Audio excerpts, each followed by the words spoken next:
2025 के इस अंक में आपका बहुत बहुत स्वागत करता हूं। दिल्ली का सीएम कौन? क्या दिल्ली के सीएम का नाम तय हुआ? हाँ, दिल्ली के सीएम का नाम आला कमान के दिमाग में एकदम क्लियर है, स्पष्ट है। जो आला कमान है वह इस चीज पर स्पष्ट है कि दिल्ली को एक महिला मुख्यमंत्री मिलनी चाहिए। अब जो एस्टैब्लिश्ड नाम हैं उनमें सबसे पहला जो नाम आता है वह आता है नुपुर शर्मा जी का। उसके बाद जो है मीनाक्षी लेखी हैं और फिर स्मृति ईरानी है। लेकिन इन तीनों ने दिल्ली का चुनाव तो लड़ा नहीं है। तो अगर विधायकों में से ही किसी को दिल्ली का मुख्यमंत्री बनाना है तो किसका नाम होना चाहिए? तो नीलम पहलवान है, रेखा गुप्ता है और जो है आपकी शीला राय है और पूनम शर्मा है।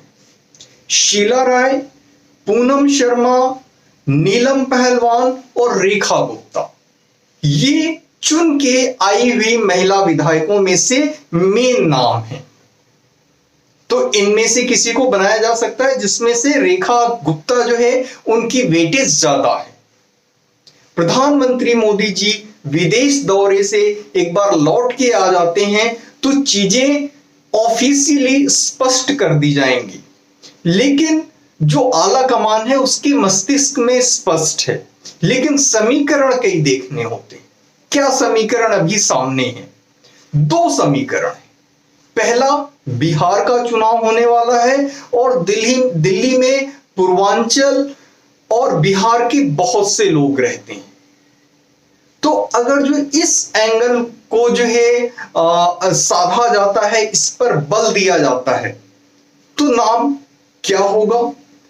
या पंजाब की राजनीति को अगर जो साधा जाता है, भाई पंजाब में कांग्रेस समाप्त होने की कगार पे है, अकाली दल भी समाप्त होने की कगार पे है और आम आदमी पार्टी का दिल्ली में जो हाल हुआ है पंजाब में उससे वैसा ही हाल होने वाला है। जितने वायदे किए थे अरविंद केजरीवाल और उनकी जो है पलटन ने, उसमें से कोई वायदे पूरे नहीं किए उन्होंने। वहां की जनता त्राही त्राही कर रही है। तो पंजाब में भी आम आदमी पार्टी साफ होगी। और विकल्प क्या बचता है? तो विकल्प के रूप में भाजपा अपने आप को भावी पंजाब के राजनीति में भावी विकल्प के रूप में देख रही है। और अगर जो इस एंगल को बल दिया जाता है तो क्या नाम होगा? तो अगर जो बड़े नामों को देखें, अगर जो हम इन महिला जो है नामों के इतर पुरुष नामों पे अगर जो अपना ध्यान केंद्रित करें तो कौन आता है? तो सबसे पहला जो नाम आता है वो सिरसा जी का आता है, मनजिंदर सिंह सिरसा जी का। वो दिल्ली की राजनीति में भाजपा के ऐसे चेहरे हैं जो सबसे ज्यादा मुखर रहते हैं, सबसे ज्यादा प्रखर रहते हैं। और बात पंजाब की हो, बात पंजाबियों की हो, बात सिखों की हो, बात दिल्ली वालों की हो, बात भाजपा की हो, वो खुलकर अपनी बात रखते हैं। और निशाना कांग्रेस पे साधना हो या आम आदमी पार्टी पे साधना हो या किसी ऐसे दल पे साधना हो जो झूठ की राजनीति करते हुए जो है केंद्र की सरकार को कटघरे में खड़े करने की कोशिश करे, तो सिरसा जी से आगे कोई नहीं रहता। तो सिरसा जी हो गए एक।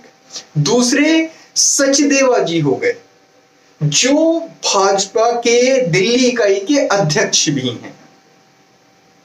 वो भी एक जो है पंजाबी चेहरा है और उन्हीं के नेतृत्व में जो अगर जो हम कहें तो चेहरा तो प्रधानमंत्री मोदी का ही रहा, लेकिन अगर जो टेक्निकली देखें तो भाजपा के दिल्ली इकाई के अध्यक्ष जो है वीरेंद्र सचदेवा ही रहे हैं और उन्हीं के नेतृत्व में जो है चुनाव जीता गया है।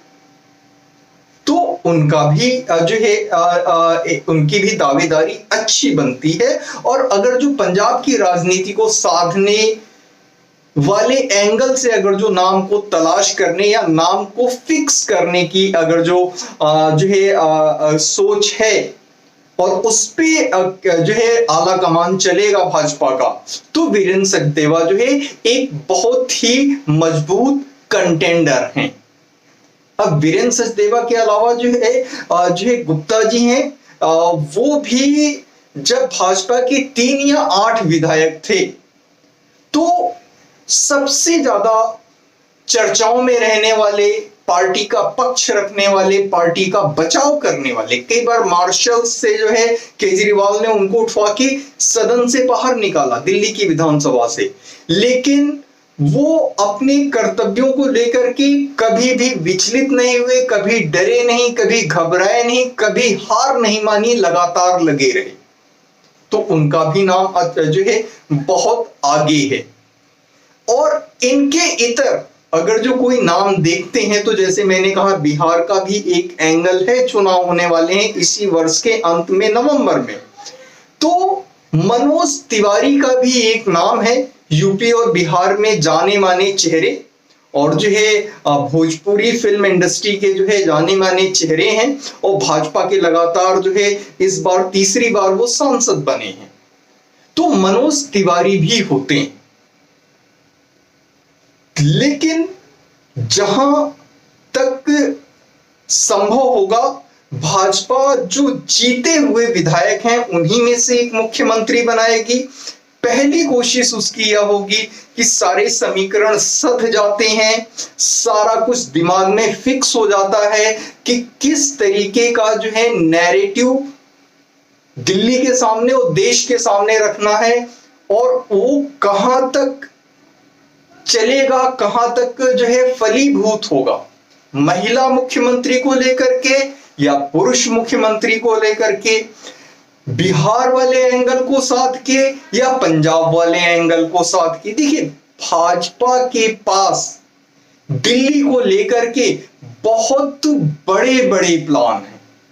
मोदी जो है he is a dreamer and doer, Modi is a dreamer and doer. वो जब पूरे देश में विकास के कार्यों को पंख देने में लगे हुए हैं, चाहे वो नॉर्थ ईस्ट हो जहां विकास पहुंचा ही नहीं, छोटे छोटे कामों के लिए नॉर्थ ईस्ट के स्टेट्स को, चाहे मणिपुर, मेघालय, त्रिपुरा, सिक्किम, अरुणाचल, ठीक है, और मिजोरम और जो है ये असम, इन लोगों को दिल्ली आना पड़ता था, बहुत मुश्किल से इनको जो है मिलने की परमिशन मिलती थी और कोई विकास नहीं हुआ। पहली बार विकास वहां पे नॉर्थ ईस्ट में हुआ तो जब वाजपेयी जी की प्रधानमंत्री बने तब विकास हुआ। एक साथ उन्होंने 10,000 करोड़ रुपए उस समय फंड किया था जो है नॉर्थ ईस्ट के डेवलपमेंट के लिए। अब मोदी जी हैं तो मोदी जी उनसे कहते हैं नॉर्थ ईस्ट के नेताओं से और जनता से, आपको दिल्ली आने की जरूरत नहीं, दिल्ली आपके दरवाजे पे सदैव खड़ी मिलेगी। और इतने एयरपोर्ट्स बन गए और इतना जो है जहां जहां रेल लाइंस नहीं थी हर जगह रेल लाइंस बिछ गई। बहुत ही डिफिकल्ट टेरेन है, बहुत ही जो है कठिन दुरूह जो है वहां का जो है वहां की भूमि है, समतल नहीं है, पहाड़ी है, उबड़ खाबड़ है, जंगल है, सारी चीजें हैं, फिर भी वहां हर कोने कोने तक ट्रेन पहुंच रही है। लद्दाख जहां पे विकास नहीं हुआ था लद्दाख में विकास हो रहा है, जम्मू कश्मीर में जहां जहां ट्रेन नहीं चल रही थी वहां। तो सोचिए ऐसी सरकार जो पूरे देश का कायाकल्प कर देना चाहती है, एक बार में भारत के सभी stations, first class, second class, third class, fourth class तक के सभी स्टेशंस को एक बार में उनके कायाकल्प का प्रोग्राम बनता है। जो सिर्फ छोटे मोटे हाल्ट हैं उनको छोड़ करके जब पूरी कंट्री की रेलवे का इलेक्ट्रिफिकेशन हो जाता है, जब पूरी कंट्री की रेलवे जो है डबल लाइंस पे आ जाती हैं, तो दिल्ली तो देश की राजधानी है। किसी भी देश का नेता आता है तो दिल्ली ही आता है। अगर जो देश को शोकेस करना है उस नेता के समक्ष, तो प्रधानमंत्री मोदी दिल्ली को ही शोकेस करेंगे। यदि ज्यादा दिनों के लिए आते हैं तो प्रधानमंत्री की इस तरीके से जो है एक उनका जो है एक वो रहता है, उनका एक स्ट्रेटेजी रहती है कि उनको बनारस लेके चले जाएं, उनको अहमदाबाद लेके चले जाएं, उनको और कई शहरों में लेके चले जाएं, मुंबई लेके चले जाएं। लेकिन जब कम समय के लिए कोई आता है तो दिल्ली ही शोकेस होती है भारत के रूप में। तो दिल्ली के को लेकर के प्रधानमंत्री मोदी के मन में क्या क्या सपने होंगे कि दिल्ली को हम क्या ना कर दें, क्या ना बना दें। फ्रांस की राजधानी पेरिस हो गई, अमेरिका की राजधानी वाशिंगटन डीसी हो गई, जितने भी देश हैं जो सबसे विकसित देश है उनकी जो राजधानियां हैं उसमें दिल्ली को शामिल करना है, शुमार करना है। स्पष्ट है प्रधानमंत्री मोदी के मन में बहुत बड़े बड़े सपने हैं। Is totally contrary to CM Arvind Kejriwal, जो दिल्ली मेट्रो की फाइल दबा के बैठ जाते थे और 2-2 साल तक प्रोजेक्ट्स डिले हो जाते थे। जब सुप्रीम कोर्ट से फटकार लगती थी कि भाई 1000-1200 करोड़ रुपए जो है तुम अपने एडवर्टीजमेंट पे खर्च कर देते हो और 400 करोड़ रुपए आपको डेवलपमेंट के प्रोजेक्ट के लिए, इंफ्रास्ट्रक्चर के प्रोजेक्ट के लिए रिलीज करना है, वो रिलीज ही नहीं करते। तो कैसे मन महसूस के रह जाते होंगे प्रधानमंत्री मोदी। लेकिन अब उन्हें मौका मिला है। तो दिल्ली दुनिया के जितने विकसित देश हैं और जितनी उनकी चमचमाती हुई राजधानियां हैं उससे ज्यादा चमचमाती हुई राजधानी दिल्ली को जो है बनाने का सपना मोदी अपने मन में पाले बैठे हैं।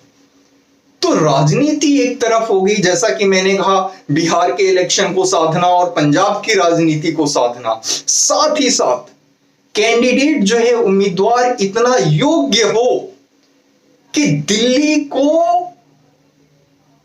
विश्व की बेहतर से बेहतर राजधानियों में से एक राजधानी बनाने का जो स्वप्न रखे और जिसमें वो योग्यता हो। कुछ इस प्रकार का चयन होगा, कुछ इस प्रकार का चेहरा उन लोगों के मन में है, क्योंकि वो तो जब कैंडिडेट को की उम्मीदवारी जो है वो क्लियर करते हैं उसी समय उसकी पूरी प्रोफाइल उनके पास होती है, ए टू जेड उस कैंडिडेट की किसी भी चुनाव में, विधानसभा चुनाव में या लोकसभा चुनाव में डिटेल्ड प्रोफाइल हर कैंडिडेट, हर उम्मीदवार की अमित शाह और प्रधानमंत्री मोदी के पास होती है, अध्यक्ष जेपी नड्डा के पास होती है, जो भी राष्ट्रीय अध्यक्ष होता है उसके पास होती है। तो सबकी प्रोफाइल है इनके पास, मोदी और शाह के पास। अब सभी तरीके से जो सध जाए, बिहार की राजनीति में भी जो सध जाए, पंजाब की राजनीति में भी जो सध जाए और दिल्ली को दुनिया की बेहतरीन राजधानी बनाया जाए, दिल्ली को दुनिया की बेहतरीन राजधानियों में से एक भारत की राजधानी बनाया जाए, ये सपना है। यमुना साफ की जाए और यमुना के किनारे रिवर फ्रंट बने जो इतना रमणीय हो, जिसके किनारे थोड़ी सी चहलकदमी कर लेना, टहल लेना, समय बिता लेना अपने आप में जो है सारी थकान और सारी गर्मी दिल्ली वालों की भुला दे दिल्ली में। और ठंड के दिनों में दोपहर में अगर जो थोड़ी चहलकदमी कर ली तो पूरे धूप का मजा दे दे। कुछ इस तरीके का जो है प्लान, रणनीति मोदी जी के मन में है। अब वो जब वापस आ रहे हैं, संभवतः 19 तारीख को जो है शपथ ग्रहण होगा, लेकिन एक चीज तय है, जो दिल्ली को सीएम मिलने जा रहा है वो बहुत ही खास होगा और उसके लिए काम भी बहुत खास खास हैं। तो इस अंक में इतना ही, मिलते हैं फिर अगले अंक में। कृपया चैनल को लाइक करें, शेयर करें और सब्सक्राइब अवश्य करें। जय हिंद, वंदे मातरम, भारत माता की जय।